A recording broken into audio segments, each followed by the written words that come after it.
At exactly 5:14 every morning, long before the first bugle sounded, before any soldier rubbed the sleep from their eyes or the guards at Gate 7 switched shifts, he was there.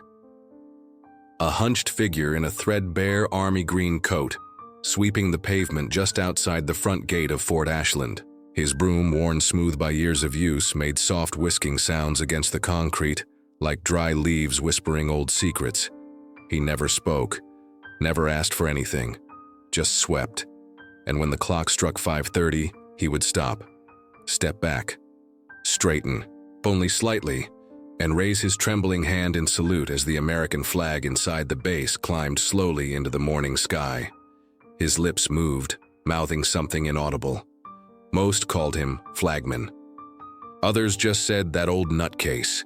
To the younger recruits, he was TikTok fodder. Bro thinks he's in the army. POV, when Call of Duty never ends. They filmed him from inside their jeeps, mocking, laughing. Some added auto-tune to his silent salute. The clips went viral more than once.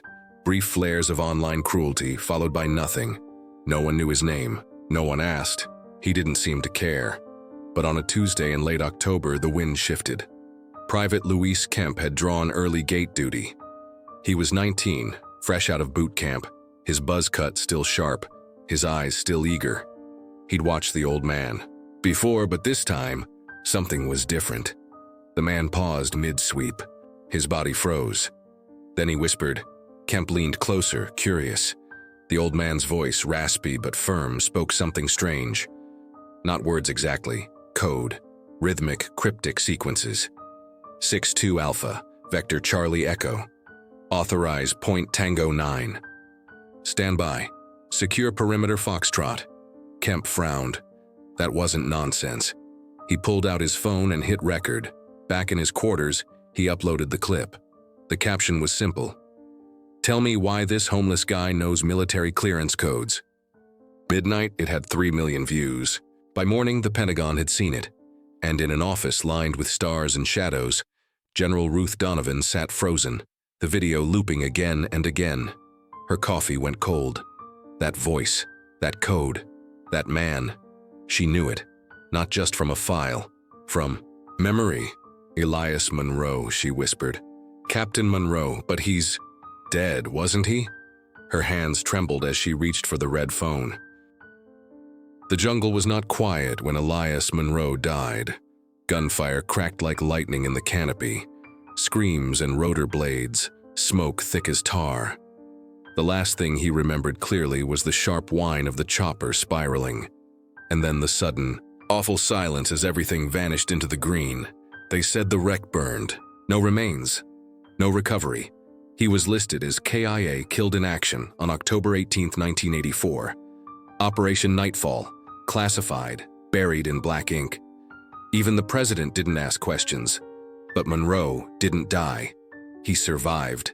Barely. He clawed his way out of the broken cockpit with a shattered leg and half his ribs crushed. The rest of his team gone, burned, drowned, or scattered.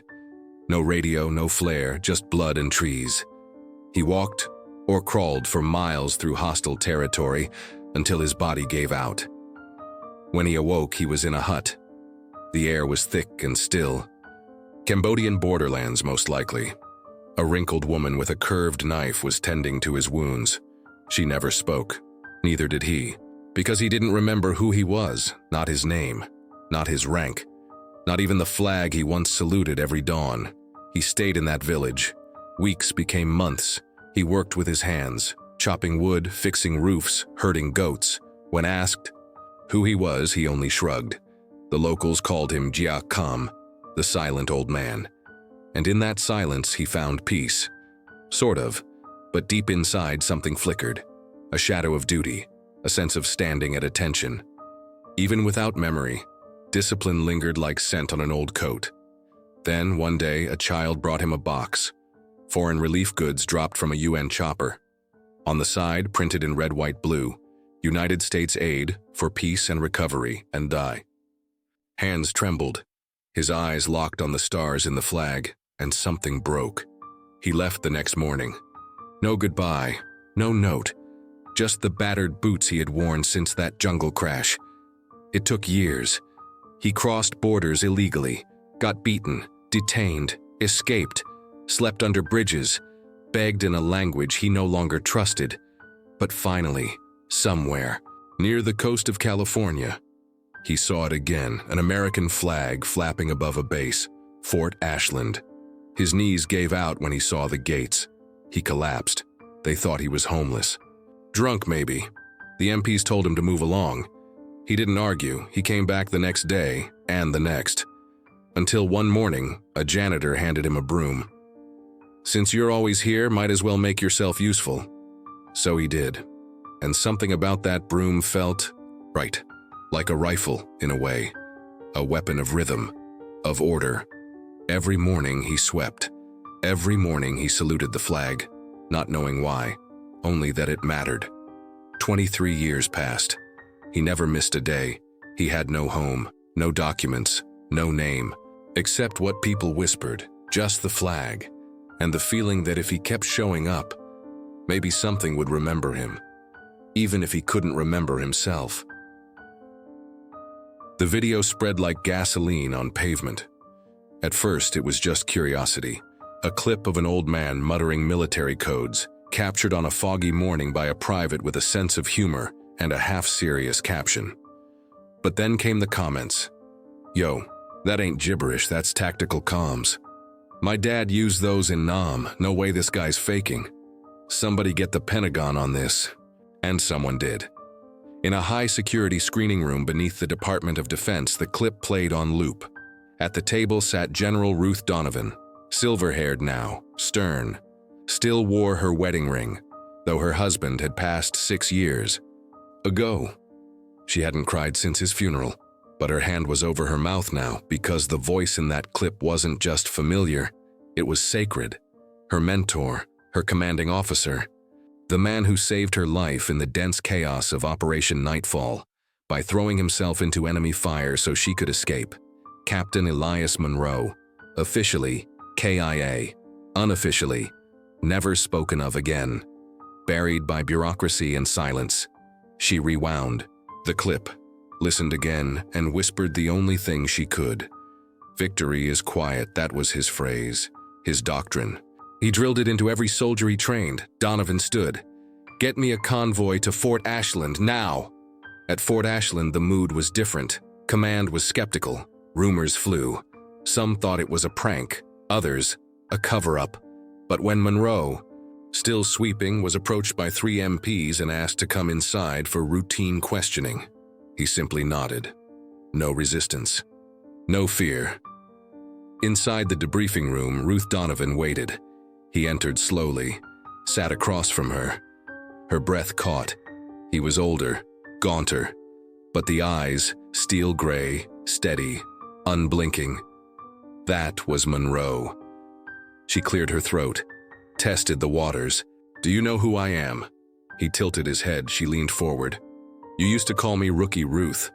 Said I saluted like a flamingo having a seizure. A faint flicker, almost a smile. Then she said it. The code.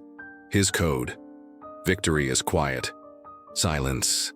Then Monroe stood, back straight, arms at his side, and he saluted her. Tears blurred her vision. She returned the salute, voice trembling. "Captain Elias Monroe, welcome home." Outside, the sun crept over the flagpole, and for the first time in decades, the flag rose not just to signal a day, but to honor a man the country forgot. Inside that base, and across millions of screens watching the moment unfold live, he was no longer invisible. He was a spark, and the whole world had just seen him light up. The headlines screamed, "Lost Hero Found. Captain Elias Monroe returns after 41 years missing. Ghost of Operation Nightfall reappears." Silent Sweeper was decorated war veteran, but inside Monroe's room at the base infirmary, white. Walls, steel-framed bed, one window facing the flagpole. There was only silence. He didn't speak much. Didn't react to the news anchors. Didn't ask what year it was, he already knew. They tried therapy, tried memory recovery specialists. Ruth brought old photos, unit patches, even a cassette tape of him giving a field lecture back in '83. Sometimes, his eyes watered. Once he laughed softly at a picture of young Ruth tripping over a tripwire dummy, but when asked about medals, ceremonies, or official statements, he turned away. "I'm not that man anymore," he said one night. "You never stopped being him," Ruth replied. He shook his head slowly. "I stopped being everything except the flag. They scheduled a ceremony anyway, the Pentagon insisted. The media wouldn't let go. A full honor restoration. Captain Elias Monroe would be presented the Medal of Valor publicly, alongside benefits, back pay, and formal discharge with highest honors. The day came. The base auditorium overflowed. Cadets in dress uniforms. Veterans flown in, cameras from every major network. The commander stepped forward. "Today, we do not resurrect a man. We recognize a soul that never stopped serving." Applause. Then they called him to the stage. He stepped slowly toward the podium. No uniform, just the same old coat. He glanced at the medal in the commander's hand and didn't reach for it. He turned to the crowd. His voice, cracked but resolute, echoed through the mic. "I don't remember my rank, don't remember the missions, don't remember who I buried in that jungle." He paused. "But I remember standing still at dawn. I remember believing the flag had weight, not in cloth, but in meaning." A silence fell so complete even the air held its breath. "I don't need medals, I don't need a pension. I just want the mornings, the broom, the pole. Let me keep raising the flag." The commander froze. Then Ruth, sitting front row, stood. "Permission. Granted, Captain." And in the back row, a cadet stood up, saluted. Another followed. Then dozens, an ocean of hands rose to their foreheads in perfect, trembling silence. Across the live stream, the comments exploded. "This is what real honor looks like. He doesn't need medals. We need him." Bro made the room cry with 5 sentences. Captain Elias Monroe stepped down from the stage, ignored the cameras, walked to the flagpole, and raised the flag, as he always had. But this time, the whole world was watching. They tried to give him a house, a 5-bedroom near the water, courtesy of a veteran's grant. He refused. They offered him a uniform, a reconstructed captain's dress, every medal perfectly placed. He declined. What he accepted, quietly, was a pair of black boots polished like glass, and the right to raise the flag at Fort Ashland every morning. Officially, permanently. He asked for no paycheck. He only asked for silence. But silence couldn't last. The story exploded. Again. A documentary. Crew arrived. Journalists camped outside the base. The clip of him saluting with trembling hands played on screens from Times Square to Tokyo. And then came the Ashland flag ceremony, a live-streamed base-wide tribute with over 20 million live viewers. Bleachers, packed with cadets, officers, even generals flown in from across the country. The base commander opened the event, but all eyes were on one man. Monroe, standing by the flagpole, broom in one hand, eyes closed. A child stood next to him. A boy no older than 10, the son of a soldier killed in Iraq. He held the flag with both hands, shaking slightly. Monroe opened his eyes, took the mic. "I never asked to be remembered." He scanned the crowd. "I forgot myself for years. That was mercy, because I was tired of war, tired of noise." His voice steadied. "But the flag never forgot me. And now, neither of you."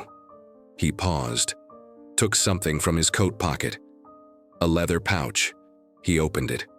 Inside, weathered and dulled by time, gleamed his original Medal of Valor, the one awarded posthumously in 1985, never delivered.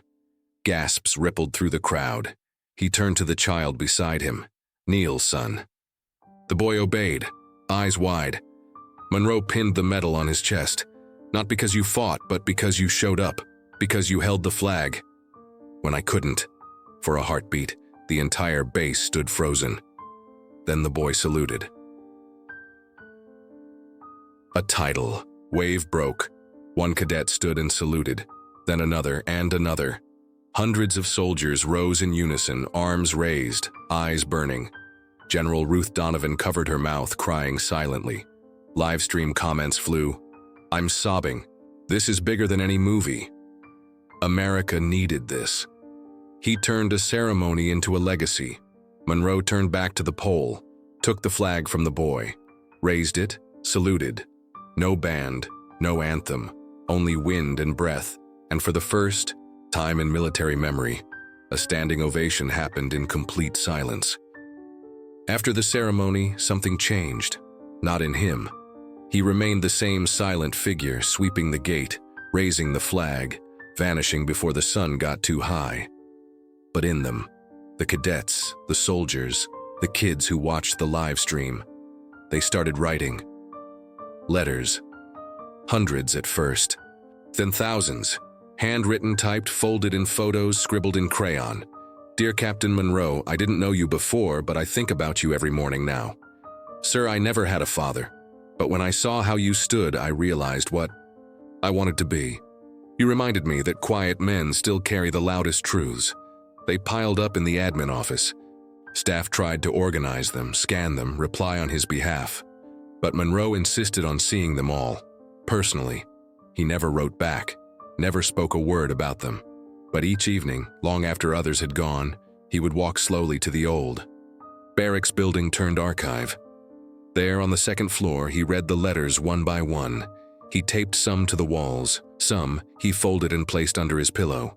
One letter, a child's drawing of the flag with him beside it, was kept in his breast pocket right over his heart.